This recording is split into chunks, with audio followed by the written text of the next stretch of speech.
Sim, ok, sim. Tá bem? Tá bom. Então, vamos lá. O tema do meu projeto foi projetando chatbots, extraindo informações de canal de atendimento. Meu nome é Jonathan, eu fiz mestrado pelo TID na PUC, né? E a ideia é que hoje eu fale um pouquinho dos resultados e os caminhos da minha pesquisa e já contextualizo. Bom, a nossa agenda vai ser uma introdução, os objetivos, um pouco de teoria sobre como chatbots são projetados. Aí já entra o meu projeto de pesquisa, que é geração e processamento de corpos, eu vou explicar o que é um corpus e tal. Análise da informação coletada, uma modelagem de software, uma conclusão do que deu o trabalho e o que eu entendo de trabalhos futuros que podem ser seguidos aqui. Bom, introduzindo o seguinte, a gente, com essa pandemia deve ter aumentado, a gente hoje é mais de 4 bilhões de usuários conectados à internet, segundo o IAR Social, que é um relatório que computa várias estatísticas em relação ao uso de internet. Fala sobre tempo médio de pessoas na internet, quanto tempo. O brasileiro, por exemplo, a última estatística era de 3 horas e meia na internet, por exemplo. Ele gastava em redes sociais. Ele faz uma série de estatísticas em relação ao uso da internet. E o foco hoje é falar um pouco sobre o mundo corporativo nesse sentido. E, por exemplo, no Brasil, a estatística dele é de pelo menos 45% dos usuários utilizam um tipo de comércio digital, ou fez alguma compra, pelo menos no último ano, em comércios digitais. Dentro desse mundo, o que tem acontecido foi cunhado um termo, omnichannel, mas assim, uma tradução de multicanalidade. Eu até ainda estou sem uma definição do Sebrae, que é a seguinte: hoje a tendência do varejo em geral, a gente já vê isso acontecendo, é que você possa entrar por vários canais.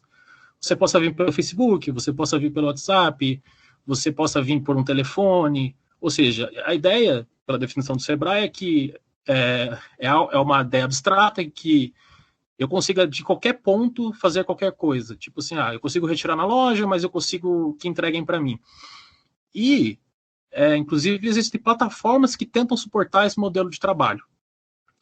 Ou seja, o desafio que eles têm também é grande, para tentar juntar todas essas coisas para te prover uma experiência única.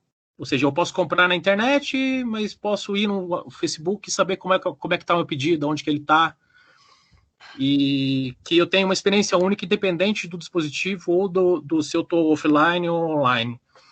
Mais ou menos essa segunda definição do Sebrae.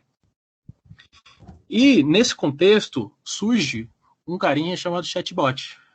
Acho que todo mundo já deve ter tido pelo menos algum contato, que, pela definição de Cambridge, por exemplo, é um programa de computador projetado para manter uma conversação com o ser humano, especialmente utilizando a internet. Quando diz conversação, a gente tem que tomar cuidado com o termo, porque não é uma simulação de conversação, é diferente. O computador não sabe conversar com ninguém, né?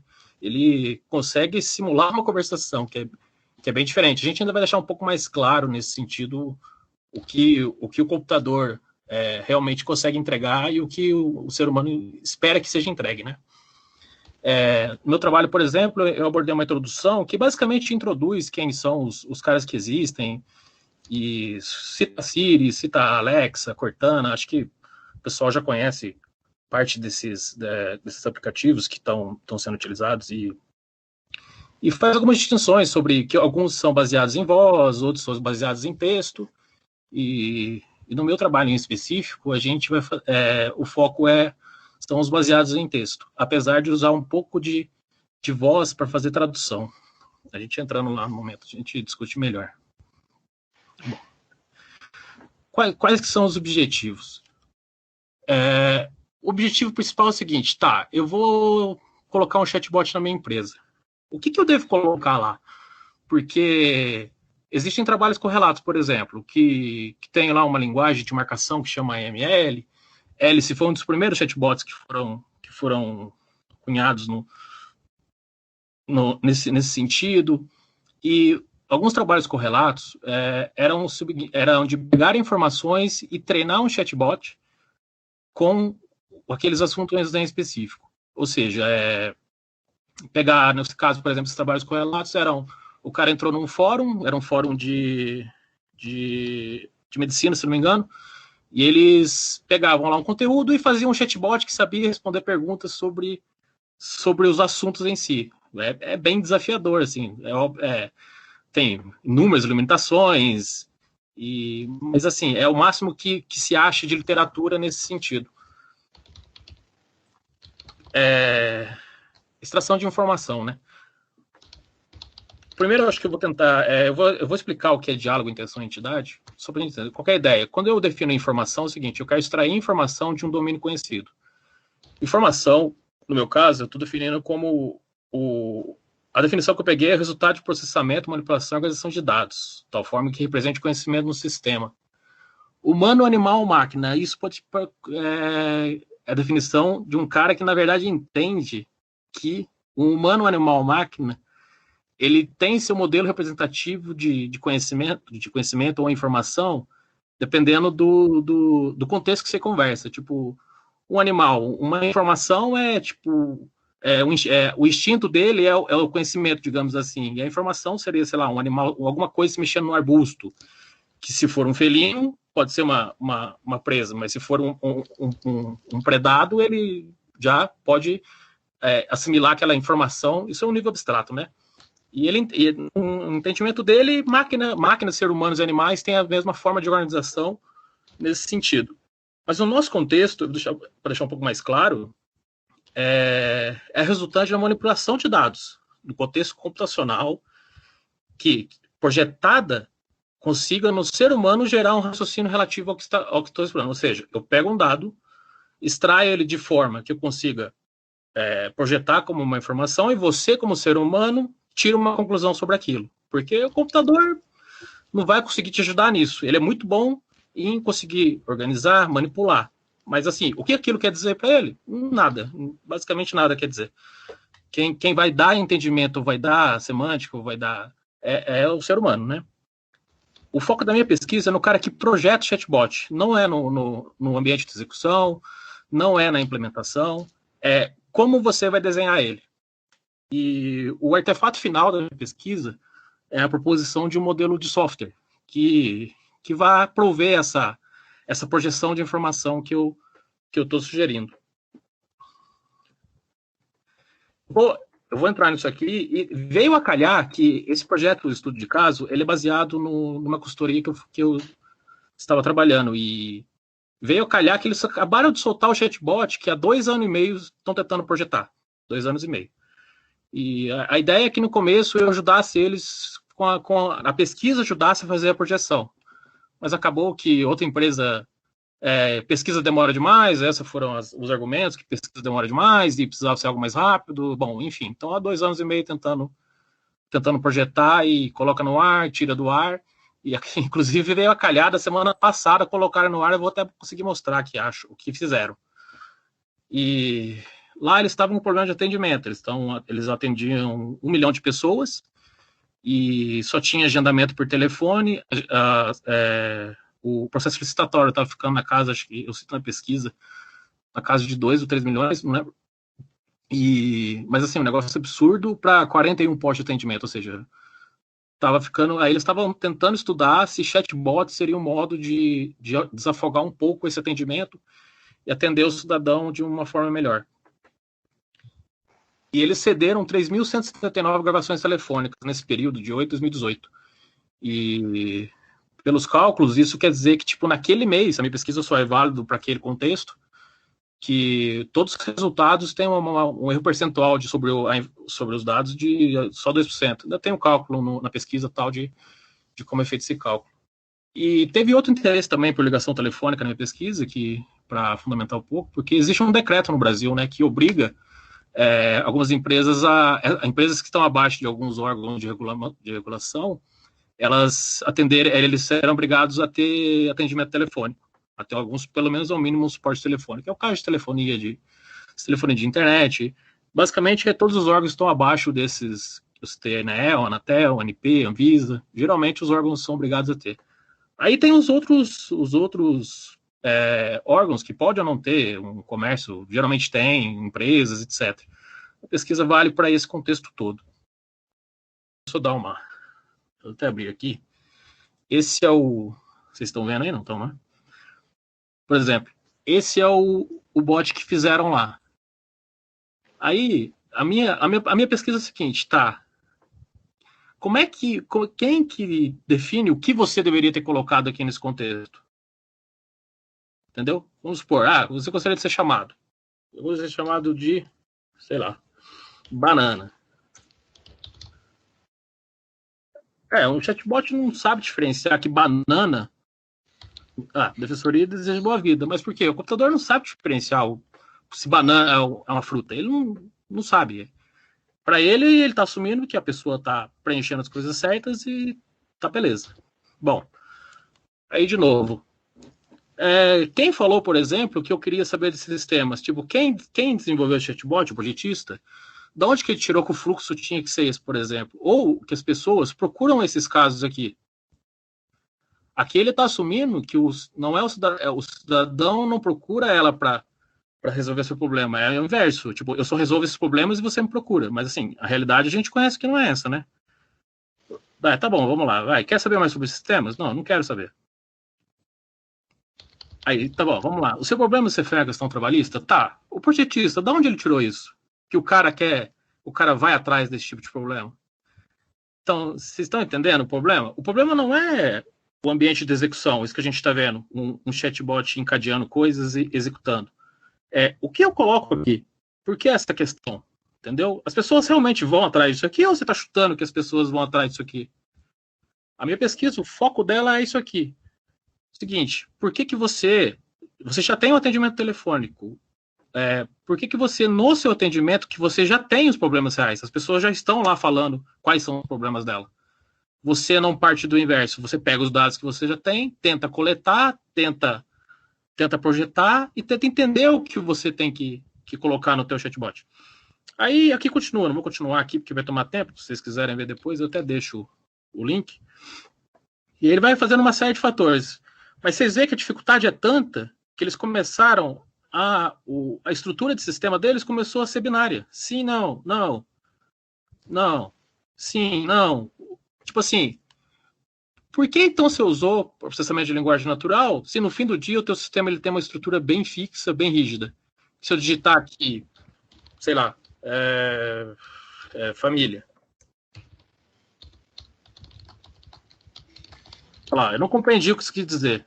Ou seja, não compreendeu, porque o cara que projetou não se preocupou nesse tipo de coisa. Essa é a problemática. O que eu coloco aqui? Bom, começar. Esse é um desenho. Deixa eu voltar aqui para a atenção. Esse é um desenho sensacional que o nosso professor Ítalo, na fase de qualificação, apresentou na qualificação. Que ele, assim, ele consegue... Ele já teve alguns gêneros aqui explicando sobre isso, mas vale a pena reforçar. Quando a gente escreve qualquer coisa nesses modelos, quer dizer o seguinte, não quer dizer que a intenção minha como ser humano reflete o que o computador vai me entregar de resultado. Ou seja, eu tento aproximar uma expectativa humana a partir de uma definição de computador. Ou seja, nesse caso, ele deu o exemplo que existe um domínio. O meu domínio é o quê? Resolver problema de cidadão. E eu vou ter que ter um modelo que tenta mapear, certo? As coisas que o meu computador de um contexto para uma resposta que um ser humano espera. Por exemplo, laranja é uma fruta, uma cor. Esse aqui é exemplo. Não é que o computador sabe que isso aqui é. Ele vai tentar, dentro das possibilidades dele, o que ele vai pegar de resultado para um contexto humano do que significa laranja. O computador é apenas um símbolo, nada mais que isso. E é importante distinguir essas duas coisas para você não entender, mas o computador não entendeu o que eu quis dizer. Sim, ele não entendeu e não vai entender, porque o que ele tenta é achar uma resposta mais adequada que faz sentido para você, não que faça sentido para ele. Mas o que ele tenta achar é no domínio de computação, né? Bom, que é o que eu quis dizer aqui nesse slide. O seguinte, a semântica é uma coisa humana, a significação quem dá é a gente. Essa é a ideia, né? Aqui tem essa é uma definição de semântica do Michaelis, por exemplo, tem na linguística, na filosofia. E a parte computacional, a gente está falando já de um negócio que, inclusive aqui no meu trabalho eu cito o livro do Ítalo e os seus companheiros, e que fala, tipo, tem toda uma parte de linguagem computacional, todo um modelo, tipo, de como isso é feito do lado do computador, como que as coisas acontecem, e eu vou tentar explicar um pouquinho também de como é que ele sabe que eu quis dizer isso, esse tipo de coisa. Bom, quando eu comecei a fazer as abordagens, eu comecei com uma específica baseada em cadeia de Markov. As cadeias de Markov, ele é basicamente, que tem uma definição de Oxford e tal, e ela é basicamente um modelo que, baseado em eventos passados, a partir de um evento eu consigo calcular o evento posterior. Ele é feito em probabilidades. Na minha pesquisa até dou um exemplo tal de uma... Posso ter mostrado daqui a pouco. Só que ele tinha algumas limitações. Esse caso ainda, exemplo de Magnus Jagd, foi um caso de um chatbot que o cara fez baseado num jogo do StarCraft, e era um chatbot que usava esse modelo de cadeia markoviana. Ele é um modelo probabilístico que ele, a partir de uma sentença, de uma frase, ou até de uma letra, ele consegue determinar com probabilidade qual que é a próxima letra, sentença ou frase. Você que desenha como é que você vai querer. Ele tem algumas limitações por exemplo, se você oferece uma entrada que ele não conhece, ele não produz resposta nenhuma. Ele tem problema ele pode ficar muito extenso computacionalmente, porque a representação da tua cadeia no modelo computacional, ela pode ficar um pouco extensa dependendo do volume de dados que você trabalha. Ela pode entrar em recursão infinita de uma sentença ou uma frase ou uma letra chamar outra letra que chama a mesma letra, e ele fica infinitamente assim. A gente sabe que, por definição de algoritmo, eu tenho que parar a máquina de Turing, digamos assim, senão eu entro em estado infinito de processamento. E eu comecei tentar com uma abordagem nesse sentido, para ver se geraria resultados.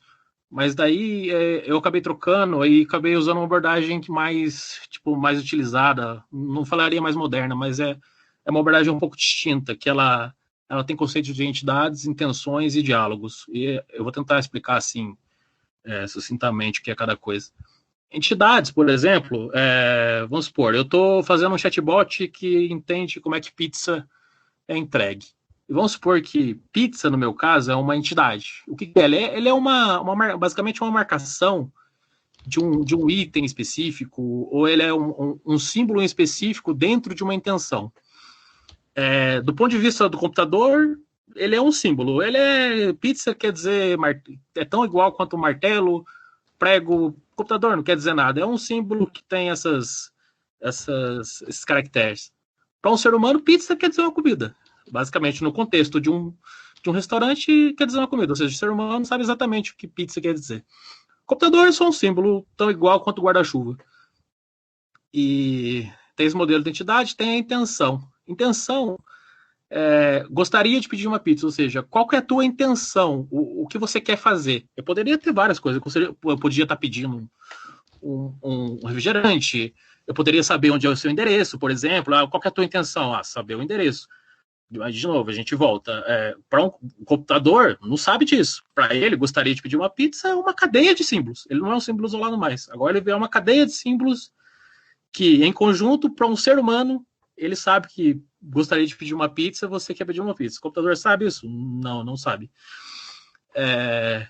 Nesse caso, tem alguns algoritmos específicos que conseguem tentar determinar qual intenção eu vou dentro do contexto computacional, qual que é a tua intenção, tipo assim, a mais aproximada da tua expectativa, digamos assim. Tem modelo de Bayes, que é teorema de Bayes, tem distância de Levenshtein, esse é um outro jeito de que ele basicamente compara entre as formas, tipo, essa frase, gostaria de pedir parecida, é muito parecida com gostaria de pedir pizza, sem a palavra uma, por exemplo. Você consegue fazer uma distância e falar, essas duas frases são bem pertas na forma, não no sentido, só na forma. E tem um modelo também legal de vetor de palavras, que no trabalho também tem. Eu já dou uma passada por cima sobre esses carinhas lá no trabalho. E, finalmente, temos diálogos. Diálogos, basicamente, são intenções mais entidades que levam a novas intenções em outras entidades. Ou seja, eu gostaria de pedir uma pizza. É uma intenção. Ou seja, então eu sei qual é a intenção, eu quero pedir alguma coisa e essa coisa é a pizza. Tá, depois que eu pedi a pizza, aí, qual que é a próxima pergunta? Isso é um diálogo. Que sabor você quer? Entendeu? Aí ele vai falar assim, gostaria do sabor, sei lá, mussarela e calabresa. Ou seja, mussarela é uma entidade, calabresa é outra entidade, e essa sentença, essa intenção agora de pegar, de dar essa resposta, gera uma nova pergunta. Qual que é o teu endereço?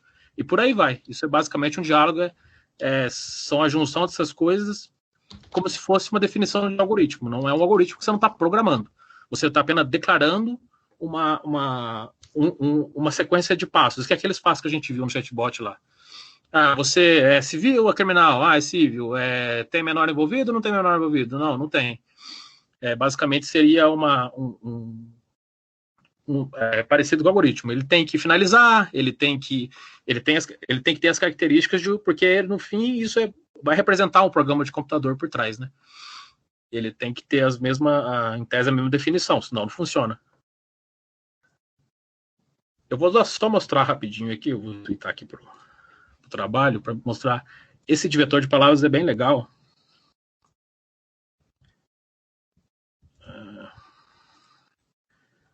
Tensões. Esse modelo baseado em vetor de palavras, vou mostrar rapidamente como é que ele funciona, só sucintamente para vocês entenderem. Aqui, por exemplo, vamos supor, eu quero correlacionar essas palavras aqui. Vou dar um exemplo aqui. Kitten, hamster, tarântula, porque está em inglês e tal. E eu quero dar uma nota de 0 a 100 para, digamos, as características, né? O tamanho dele e a fofura dele, de 0 a 100. E nisso, se eu ser humano, estou fazendo isso. Isso é arbitrário. Mas eu quero dar notas entre esses dois caras. Vocês estão só a base da noção do algoritmo. O que acontece? Se eu representar esse cara em forma de... Se eu considerar que isso aqui são 2 dimensões no espaço, eu consigo plotar isso aqui, certo? Eu tenho a dimensão tamanho e a dimensão de fofura. Ou seja, para cada animal, se eu dei 2 características, eu tenho 2 dimensões. Eu podia ter 3, eu podia ter 4, eu podia ter 10, eu podia ter 1 milhão. Certo? E, através Só que nisso aqui eu já consigo ter algumas correlações. Que é o seguinte, por exemplo, tarântulas estão para hamster, assim como galinhas estão para gatinhos. Que é o seguinte, a ideia aqui dessa vetorização eu conseguir... Isso eu posso fazer com uma sentença inteira. Aqui estou dando um exemplo de uma palavra. Mas imagina sentenças inteiras aqui. E sentenças inteiras, vamos supor que a outra sentença que o usuário pontuou está aqui. Ou seja, eu consigo correlacionar a distância que no vetor de palavras, essa sentença está muito perto dessa. Então, provavelmente, você quis dizer galinha, por exemplo, nesse caso. Esse aqui é só um exemplo, que ele fez com palavras, mas assim, o conceito é o mesmo, vale para sentença, basta ele virar um vetor multidimensional. E, nesse caso, ele usa a distância euclidiana. Vários algoritmos de IA usam isso aqui. Distância euclidiana é uma coisa bem comum em algoritmos de estatística. Só isso mesmo. Vamos lá.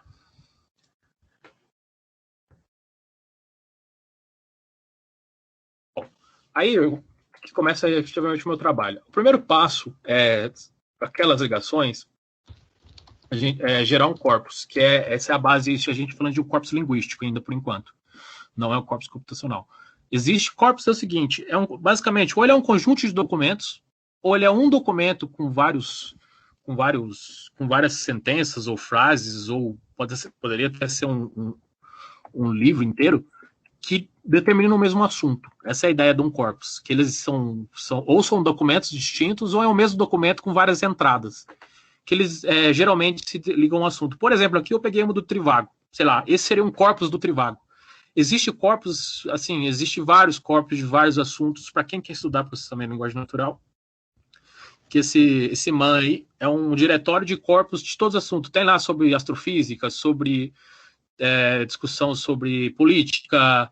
Aí você, sei lá, você quer fazer um trabalho de processamento de linguagem neural, provavelmente você vai precisar. A primeira coisa que é obrigatória é você ter um corpus para você fazer a avaliação.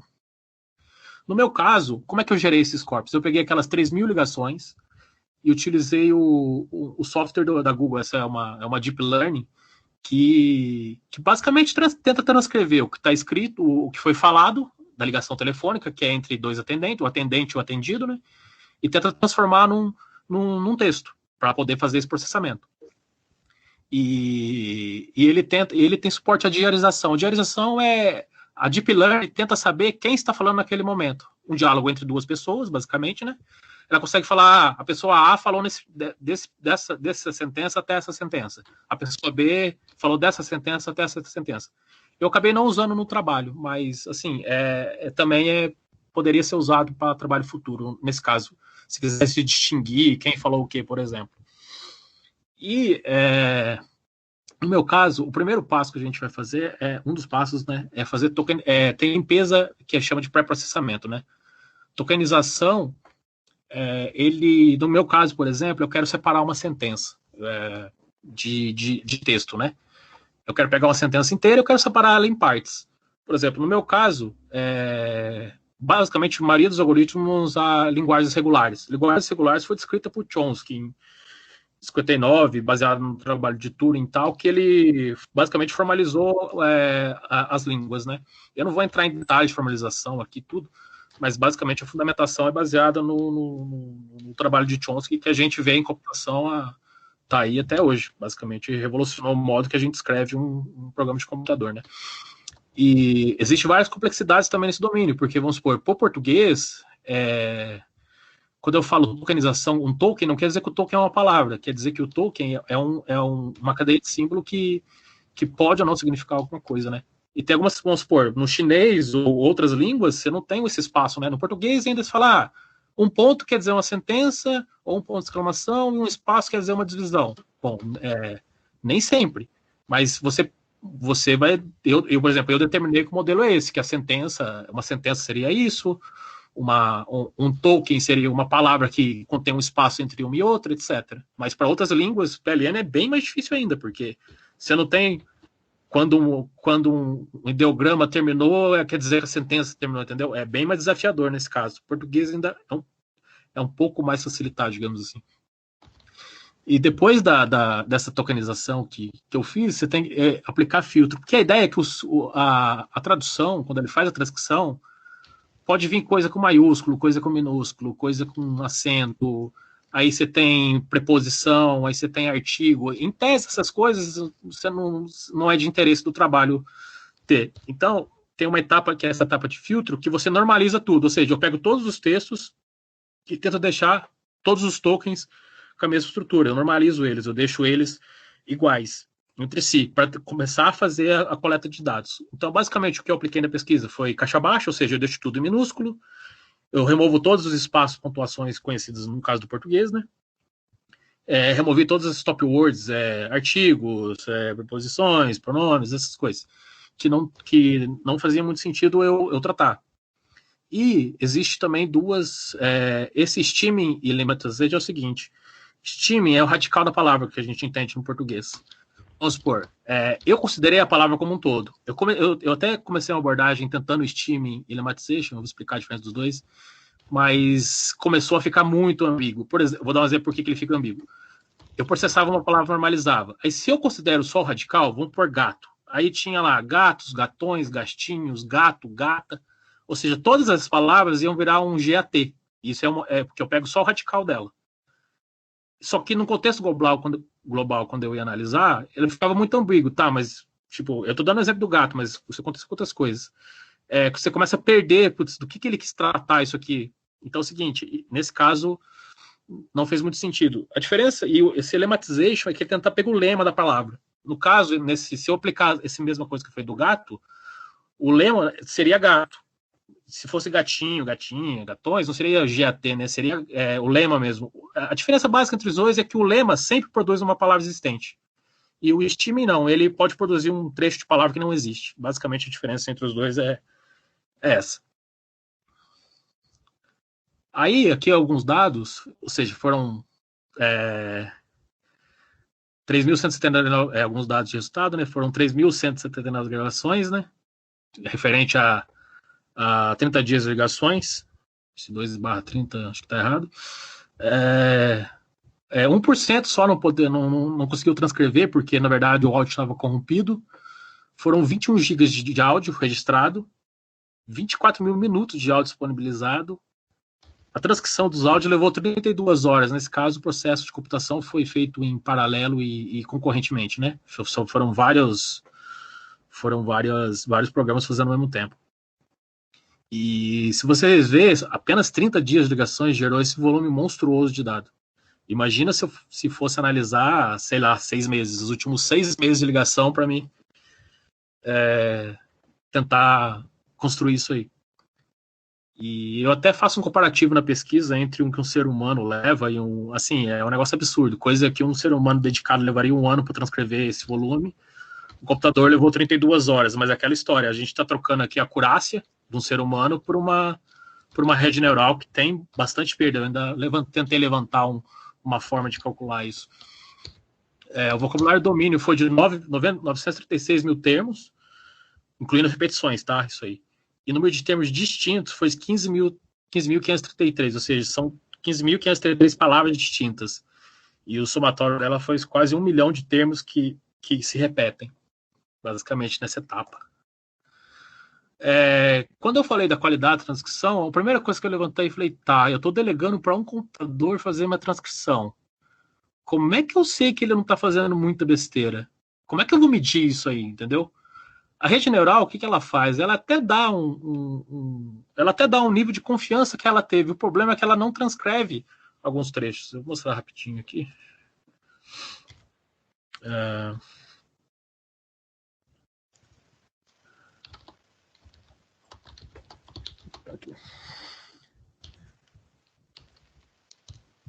Acho que é aqui que eu...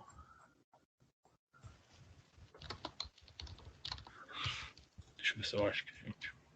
Aqui, ó. Por exemplo, ó. Vocês estão vendo bem. Ó, isso aqui, H é o ser humano, isso foi o que eu transcrevi, isso foi o que a rede transcreveu. Por exemplo, esses tracinhos é anonimização, tá? Aqui, por exemplo, ela transcreveu bem perto do que foi a realidade.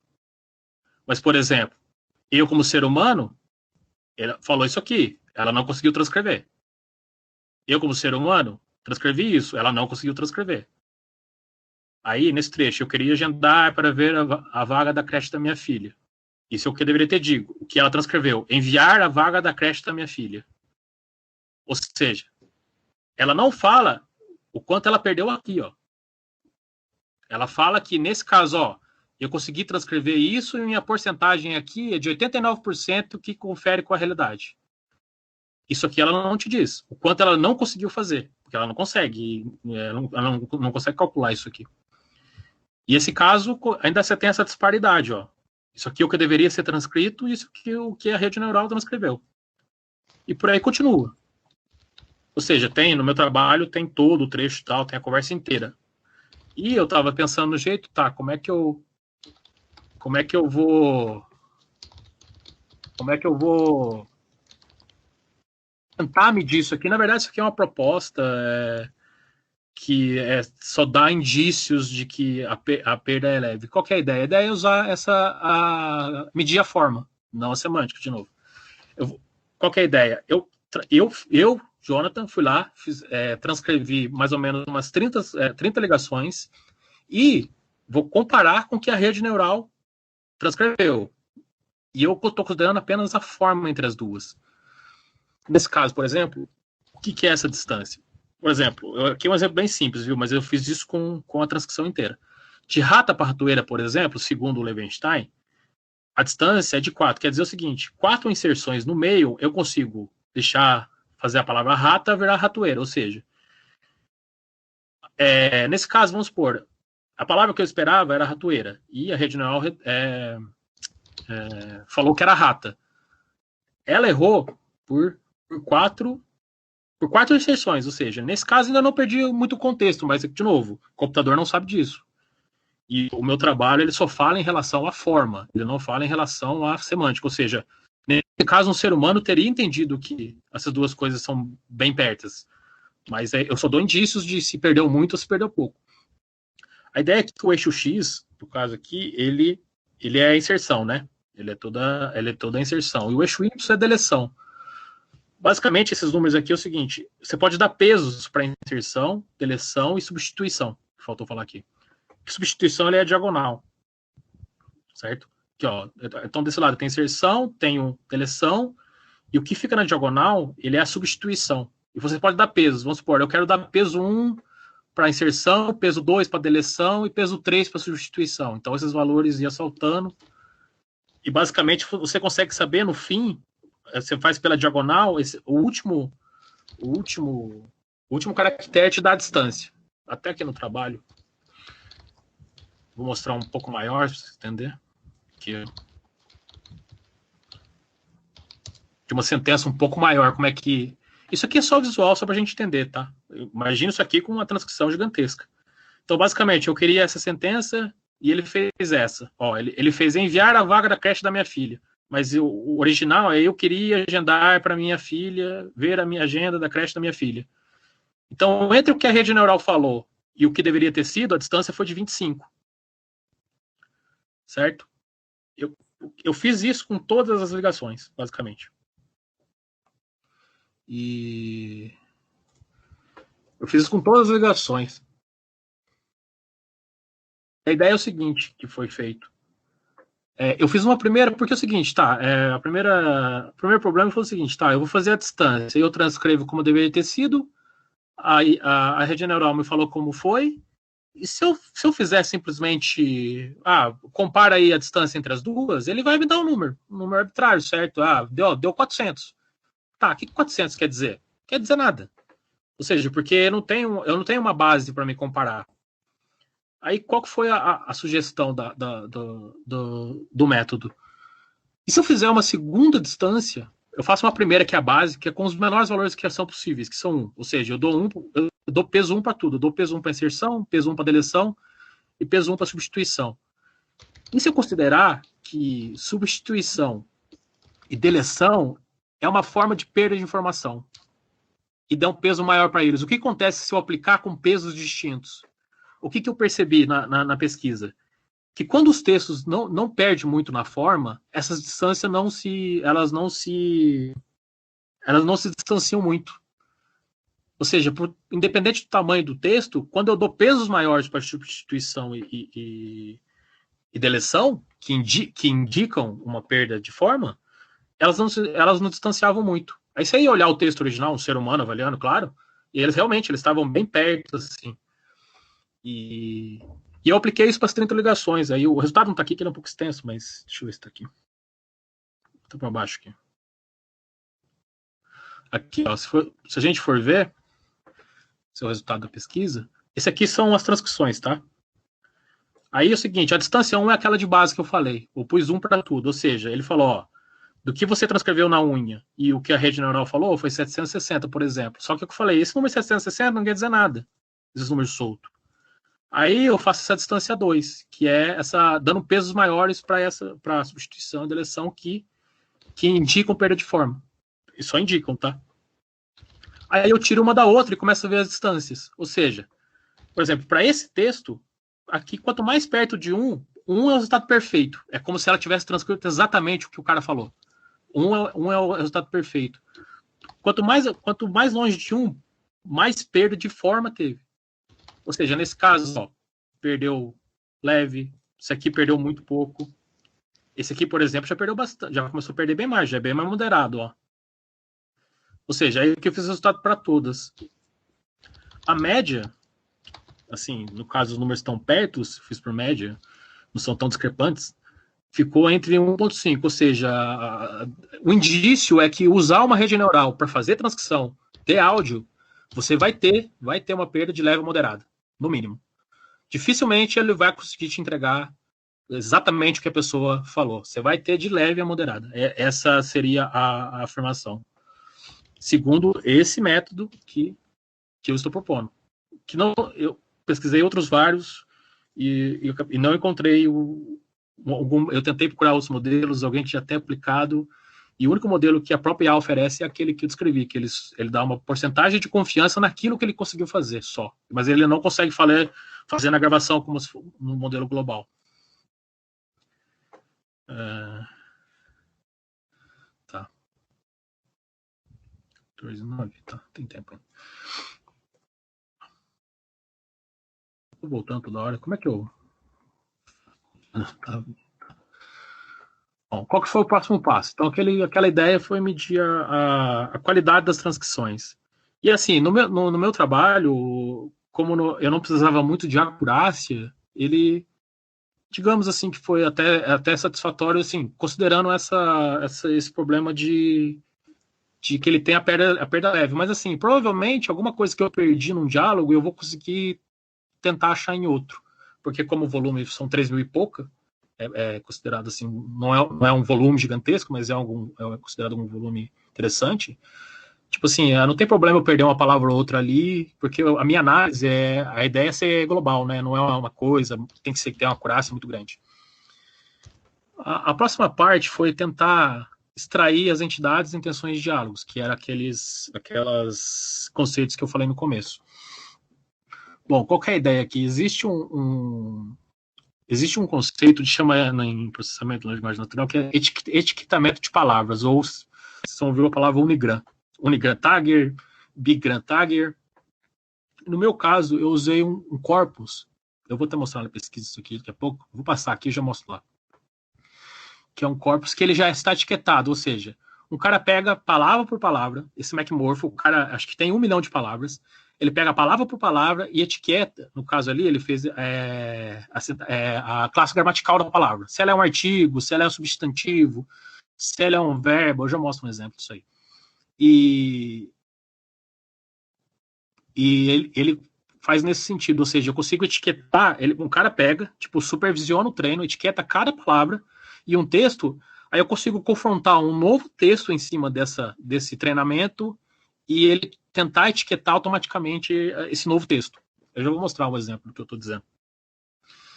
Isso para extração de entidade, ou seja, a ideia é que eu conseguisse pegar todos os substantivos e tentasse classificar eles como alguma coisa, entendeu? Isso aqui é um local, isso aqui é isso aqui é uma pessoa, isso aqui é uma data. Eu já reflito no trabalho para deixar um pouco mais claro isso. O de entidade segue a mesma linha de raciocínio, de tagueamento. Basicamente, você tem um exemplo de como as coisas são tagueadas e você confronta, você tem, digamos, o treinamento e você confronta um novo texto e ele tenta achar nesse texto, baseado no que ele conhece estatisticamente, tipo, João, tipo, digamos assim, né, essa representação João, eu sempre vejo ele classificado como pessoa. Então, computador, estatisticamente, quantas vezes você viu o João?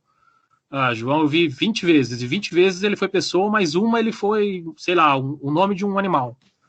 Aí falaram, bom, eu vou falar pro cara que isso aqui é uma pessoa, que estatisticamente falando, isso aqui é uma pessoa. O computador não sabe se é uma pessoa, não sabe. Ele tá olhando assim, basicamente ele tá contando. Eu vi 20 vezes e esse cara tem probabilidade maior de ser isso. E intenções de diálogos, para essa parte, porque é o seguinte, a hipótese era, se eu conseguir descobrir os substantivos e conseguir descobrir os verbos dos textos, eu consigo tentar extrair o trecho que aquilo é dito. Ou seja, se uma intenção representar um verbo, eu fazer, querer, gostar, etc., eu consigo tentar achar uma intenção baseada no quê? Nessas classes gramaticais. E a partir disso também, olhando o texto, eu poder olhar os diálogos, ou seja, se essa intenção aconteceu nesse verbo, provavelmente as próximas interações vão dizer qual é o diálogo que a pessoa está indo. Deixa eu voltar um pouquinho lá para o trabalho, só para mostrar essa parte de etiquetamento, para não ficar muito confuso.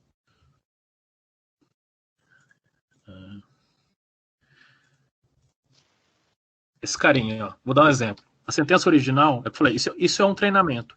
Eu pego uma sentença assim, ciência se compõe de erros, que por sua vez, faço até a verdade. Ou seja, o cara vem etiquetando palavra por palavra. No caso do português, né, a gente está falando. Aí eu falo assim, isso aqui é um artigo, isso aqui é um substantivo, isso aqui é verbo, isso aqui é uma proposição, erros é um substantivo. De novo, você vai fazer tudo. Basicamente, você tem você tem ele tem umas marcações próprias, que é no caso desse Unigram Tagger, esse corpus ele tem, essas marcações são dele, ou seja, o cara que treinou falou que vai ser, ó, N vai ser substitutivo, até aqui no trabalho eu descrevo o que é cada coisa. Mas assim, é só para você saber, entendeu? Na verdade, isso aqui você pode pôr o que você quiser. Aquele MacMorph que eu usei, no caso, ele define que ele vai fazer classe gramatical. Mas eu poderia pôr assim, ciência vai ser um bicho. Eu escrevo aqui na frente, aqui, ó, bicho. Bicho não, né? Animal, vai. Aí, verdade vai ser, sei lá, vai ser um termo que eu quero. Então, baseado no meu treinamento, se eu confrontar uma nova sentença, eu consigo saber que essa palavra, por classificações anteriores de um cara que fez a classificação, provavelmente, estatisticamente, quer dizer isso aqui. Ou seja, basicamente é assim que você consegue classificar um texto, digamos assim, estatisticamente falando. Entidades é nesse caso aqui, ó, por exemplo, ó, aqui corporação, que 3 é um cardinal. Como é que ele consegue saber que essas coisas são isso? Na verdade, ele é o seguinte, outra pessoa, em outro texto, marcou esse Chinese aqui, por exemplo, marcou Chinese como uma língua, por exemplo, entendeu? Ele marcou lá, no corpus dele lá, ó, isso aqui é uma língua. E se 10 pessoas marcou que Chinese é uma língua, quando eu passar um cara novo, ele vai falar, tá, o que essa palavra quer dizer? Procura aí. Ah, estatisticamente Chinese é uma língua, por exemplo, sei lá. No caso aqui é uma nacionalidade, né? Mas a ideia é essa, basicamente. Basicamente é o seguinte, você vai confrontar símbolos, computacionalmente falando. Você pega um monte de símbolo, fala que aquele símbolo está relacionado àquele outro símbolo, que é uma marcação no caso aqui. Você fala que o símbolo Chinese está associado ao símbolo NORP e manda contar. Basicamente isso aí. E esse algoritmo também, você pode contar não só palavras se você quiser, mas você pode também olhar uma janela de palavras. Vamos supor, eu não quero considerar só essa palavra, eu quero considerar, tipo, market has the tree, por exemplo. Eu quero considerar tudo uma janela de palavras. Você pode também. Basicamente, você marca todas como a mesma entidade, digamos assim, e se ele achar sentença semelhante, ele vai falar, isso aqui eu conheço. Por exemplo, o que usa muito isso aqui é direito. O direito está usando muito isso aqui porque direito usa muito porque por exemplo, quer pegar se existem duas partes no processo.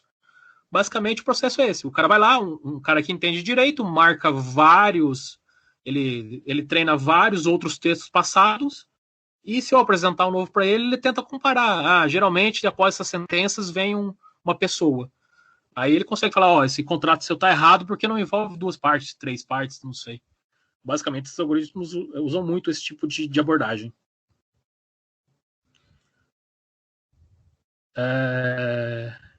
Tá, essa era a ideia. O que aconteceu quando eu comecei a extrair intenção de diálogo? Preciso dar uma acelerada, senão vai atrasar. Gerou muita sentença. Gerou 600 mil sentenças. Tipo assim, de cada verbo, de cada substantivo, aí eu falei, nossa, gerou muita coisa. Aí eu tentei bolar um jeito de extrair isso aí de uma forma um pouco mais organizada para quem vai ler. Porque a carga cognitiva disso aqui ficou muito alta. Apesar de funcionar, a carga cognitiva disso aqui seria muito alta para quem fosse avaliar. E ainda tem que estudar outras abordagens de tentar diminuir isso aqui. Aí eu tenho um processo de clusterização de texto que eu tentei aplicar. Basicamente, eu vou explicar sucintamente aqui. Clusterização, basicamente, a ideia era tentar juntar grupo de palavras junto. A minha expectativa é que aparecesse, por exemplo, sei lá, no contexto da defensoria lá, a aposentadoria aparecesse num grupo junto, essas palavras, tipo idoso, aposentadoria, aparecesse num grupo junto. Aí, por exemplo, infância e juventude, não sei o que, aparecesse em outro cluster. Essa é a ideia. Que eu daria um contexto global para quem está avaliando, de essas palavras se agrupam nessa forma. Esse algoritmo K-means, ele tenta agrupar os que são semelhantes e afastar os que são desiguais. Essa é a ideia, assim, a ideia abstrata do algoritmo. Aí qual que foi a ideia aqui? Basicamente, eu peguei cada entrada, gerei o substantivo de cada uma, e fui marcando. Tipo, eu peguei todos os substantivos, foram 9.206 substantivos, baseado naquele etiquetamento que a gente fez de classe gramatical. Aí eu marquei para cada texto se ele tinha ou não a entrada. Então, basicamente, ele vira uma matriz de zeros e uns lá. Então, tipo, eu pego o primeiro texto. Ele tem substantivo? Tem, marca com. Ele tem substantivo? Eu fazia isso 9.206 para cada texto. E ele vai gerar uma matriz lá de zeros e um, né? Que é basicamente o que esse algoritmo K-means ele espera que você dê entrada. E você tem que normalizar para um valor numérico. Não precisa ser nem 0 e 1, você pode ser valores flutuantes, etc. No meu caso aqui, tem até trabalho futuro para isso. Mas assim, só que o que aconteceu? Aconteceu que as matrizes começaram a ficar muito esparsas. Esparsas quer dizer o quê? Muito zero. Eu tinha poucos uns e muitos zeros. Por quê? Porque eu tinha 9.000 dimensões. Aí, existem algoritmos que tentam diminuir essa dimensionalidade, que chama PCA. Basicamente, ele tenta girar ele pega o espaço, né? Esses 9.000 dimensões, ele tenta diminuir no número que você quer. No meu caso aqui, eu fiz com 10. Eu tentei diminuir para 10 dimensões. Ou seja, ele vai tentar... Ele não mexe nos pontos no espaço. Ele só tenta girar ele tenta girar o espaço para apontar para esses... Tenta apontar para esses dados, entendeu? Os que fazem mais sentido. Basicamente, ele tenta transformar 9.000 dimensões em 10. Então, como se ele apertasse... Na verdade, ele aperta o espaço, ele não aperta os pontos. Ele tenta diminuir todo mundo. Aí, nesse mesmo modelo de K-means também, tem o número de clusters que você quer. Inclusive, tem na pesquisa, tem um algoritmo que você consegue tentar achar o número ideal de clusters baseado nos teus dados, que chama cotovelo, né? Curva do cotovelo. Elbow Method chama. E ele tenta achar qual é o número ideal de clusters que você precisa. Aí gerei os clusters tal e tem os resultados na pesquisa. Vou postar rapidinho aqui. Tá acabando já. Só para mostrar eles. Esses foram os clusters gerados, ou seja, cada cor aqui quer dizer um cluster, ou seja, esses textos se agruparam dessa forma. Aqui parece que eles estão sobrepostos, mas na verdade eles não estão, viu? Eles estão distantes no espaço, porque é o seguinte, aqui eu tive que representar 10 dimensões em duas, né? Então vai dar essa... Mas na verdade, isso no espaço deveriam estar distantes, né? Porque o algoritmo garante que os caras que são iguais fiquem perto. E aqui eu avalio as palavras que mais aparecem em cada cluster, etc. Tem os resultados. Mas assim, o resultado final é que ele não conseguiu... Porque quando você faz esse algoritmo PCA, geralmente, nas primeiras duas dimensões, ele consegue explicar a maior parte dos dados, em torno de 80%, 90%. No meu caso, ele conseguiu só explicar 20% dos dados. Então, ele nem foi considerado satisfatório nesse sentido. Porque, basicamente, eu entendo que o que aconteceu é que, como os termos se repetem muito, eles não conseguiram ficar muito distantes, porque os termos são muito parecidos. Então, ele não consegue explicar muita coisa, porque, basicamente, está todo mundo falando quase da mesma coisa. No meu caso, né? Talvez para outro domínio os valores mudem. E por último, eu fiz uma análise de sentimentos, que é a parte de teorema de Bayes, que falei, existe um modelo de classificação que serve para várias coisas.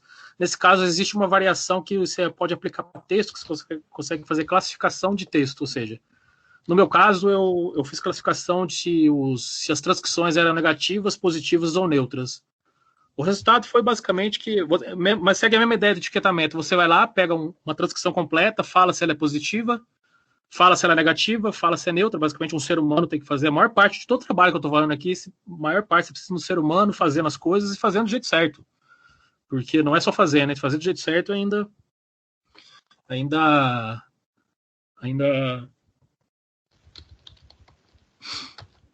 bom.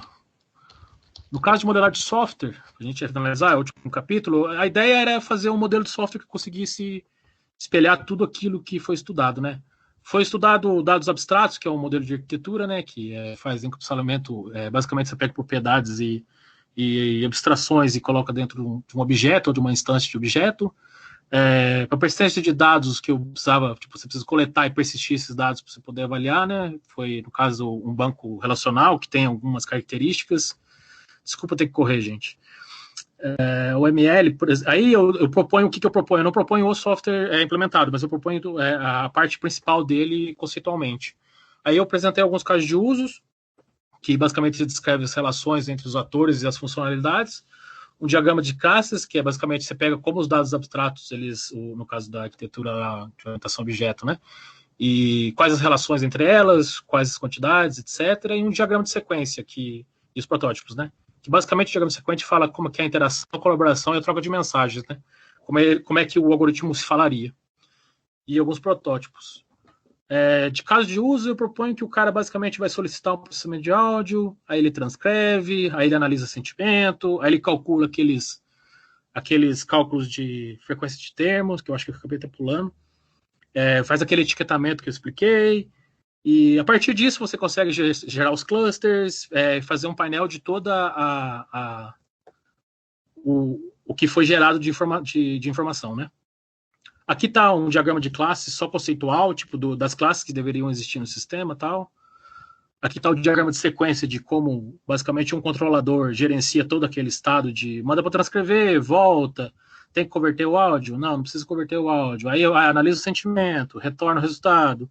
Basicamente, eu tenho um controlador que solicita para cada componente em separado como é que vai acontecer essa interação. E para finalizar, esse aqui é o protótipo em si. Ou seja, basicamente, você carregaria lá os áudios, no meu caso, suportaria áudio, né? Aí ele começaria a te dar as estatísticas, né? Quais são as palavras, quais são os termos que elas aparecem. Por exemplo, a palavra 1 aparece 500 vezes. E a relevância daquela palavra naquele texto. Aí, as entidades, por exemplo, defensoria local, João é uma pessoa. Ele, assim, a ideia é que o software consiga te mostrar, tipo, tudo que foi coletado, vamos supor, quais são todas as intenções, eu achei todas essas sentenças que tem substantivo. Basicamente, um ser humano começar a olhar tudo isso aqui e começar a entender do que domínio dele se trata no fim do dia. Basicamente, isso serve para chatbot, mas isso serve também para você fazer uma análise da tua realidade, entendeu? Tipo, de dados, tipo, o que a minha empresa conversa com o meu cliente final, por exemplo? Esse é uma outra aplicação, né, que poderia ser usado. E conclusão, rápido para terminar. Text-to-speech, que é a nossa transcrição, de perda leve ou moderada de forma, frequência de termos que eu acabei saltando, ela foi satisfatória. Basicamente, a frequência de termos, você conta quantas vezes uma palavra aparece dentro de um texto. É bem simples isso. Ela foi satisfatória porque ela conseguiu, assim, modelou muito bem o domínio do que eles falam. Por exemplo, a primeira palavra que mais aparece era mulher. Mulher é uma coisa lá que, acho que 2/3 do atendimento deles são mulheres, por exemplo. Teve STF-DF, foi insatisfatória porque a ideia do DF é que ele consiga, ele não só contiu quantas vezes ela apareceu, mas se ela aparece muito, ela é muito comum. Então ela não tem muita relevância, sei lá. A palavra, é o caso da mulher. A frequência de termo dela é alta, ela aparece muito, mas a relevância dela, todo mundo fala de mulher em todos os textos. Então, esse algoritmo entende que ela não tem muita relevância, que basicamente ele tenta levantar palavras que não são muito vistas. Mas nesse caso, na pesquisa foi insatisfatório porque ele começou a levantar o quê? Por exemplo, nomes que não são muito falados. Sei lá, Wesley de Nelson, cozinhar. Tipo, ele começou a levantar e precisa mais de um filtro lá para tentar melhorar esse cara. O etiquetamento foi satisfatório com restrições que eu disse sobre que você tem que, no meu caso eu usei um corpus pronto, mas se você fosse etiquetar a qualidade está muito ligada ao teu treinamento, ser humano a gente está falando. O NERC, o entidades, ele também é satisfatório pelo mesmo motivo. Clusterização ficou insatisfatório porque ficou muito esparso. A classificação probabilística funcionou, eu considerei satisfatória porque aparentemente classifica muito bem no caso no caso de bias. E a modelagem de software precisa trabalhar mais ela, né, que é só conceitual. Aí, trabalhos futuros, nas abordagens, estudar mais cadeia de Markov, compiladores, analisadores léxicos. Existem outras abordagens que a gente está falando aí de tentar mapear a língua humana com uma língua do computador, né? Utilizar outras fontes de dados, gerar a geração e apoio processamento lá, a gente tentar usar radical e lemas para tentar ver se diminui um pouco o volume. O TF-DF lá, que é a frequência de termos, tentar usar filtros mais específicos. A parte de etiquetamento, usar modelo próprio, e tem também etiquetamento baseado na cadeia de Markov, que etiquetamento não é estatístico, ele é probabilístico. E a parte de clusterização, tentar também filtrar melhor, usar janelas de palavras maiores, no gerar o dado, naquele caso que eu só, existe o substantivo, tipo, usar o dado baseado se aquele substantivo é relevante. E tentar reduzir a esparsidade também, tem algoritmo específico que trabalha com esparsidade. E no caso da modelagem, aprofundar melhor a modelagem, suporte a filtro, implementar realmente, validar a hipótese, né? Que seria uma continuação do trabalho, né? Tudo isso que eu estou propondo, se eu pegar um cara que desenha um chatbot com o software ajudando e um cara que desenha um chatbot, o mesmo domínio, basicamente no empirismo, o que acontece? E aqui tem as principais referências, e, gente, desculpa o tempo e obrigado. Vai falar que você caiu na besteira